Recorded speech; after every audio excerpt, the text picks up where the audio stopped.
तेज रफ्तार से आपको दिखाते हैं देश और दुनिया की हलचल।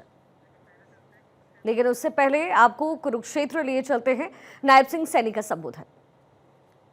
ये हमारी संस्कृति की जड़ों से ये जुड़ने का एक हमारा माध्यम है, मैं अवसर है। इसके लिए आप सबको बहुत बहुत बधाई और शुभकामनाएं देता हूं।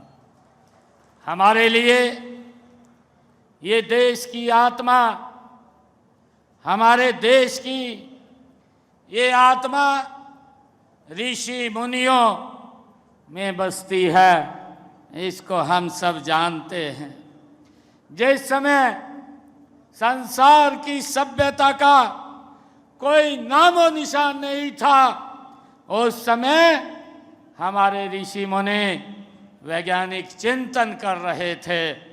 वे जलवायु, अग्नि, पृथ्वी और आकाश पंच तत्वों का रहस्य जान रहे थे। और मुझे खुशी है कि महर्षि कश्यप भारतीय संस्कृति और आध्यात्मिकता के ऐसे ही एक प्रकाश स्तंभ हुए हैं। उन्हें सृष्टि के रचयिता के रूप में भी जाना जाता है।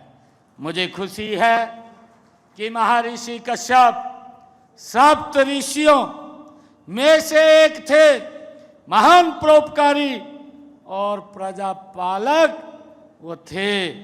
उन्होंने समाज को एक नई दिशा देने के लिए स्मृति ग्रंथ और कश्यप संहिता जैसे महान ग्रंथ की रचना महर्षि कश्यप ने की है।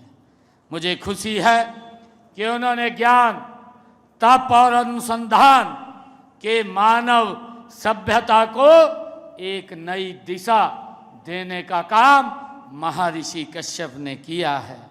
मुझे ये भी खुशी है कि साथ ही उन्होंने अपने वंशजों को स्वाभिमान, परिश्रम और संस्कारों की परंपरा भी वो दी है। मुझे खुशी है कि महर्षि कश्यप ब्रह्मा जी के मानस पुत्र, प्रजापति मरीचि के विद्वान पुत्र थे। हम सब जानते हैं, हम उनके वंशज हैं। पुराणों के अनुसार हम सभी उन्हीं के ही संतान हैं। उनके द्वारा संपूर्ण सृष्टि की रचना और में दिए गए योगदान की अमर गाथा हमारे वेदों, पुराणों, उपनिषदों और अनेक धार्मिक ग्रंथों में वो लिखी हुई है। मुझे ये भी खुशी है कि समानता, स्वतंत्रता, बंधुता महर्षि कश्यप जी का ही संदेश था। हमारे संविधान का आधार भी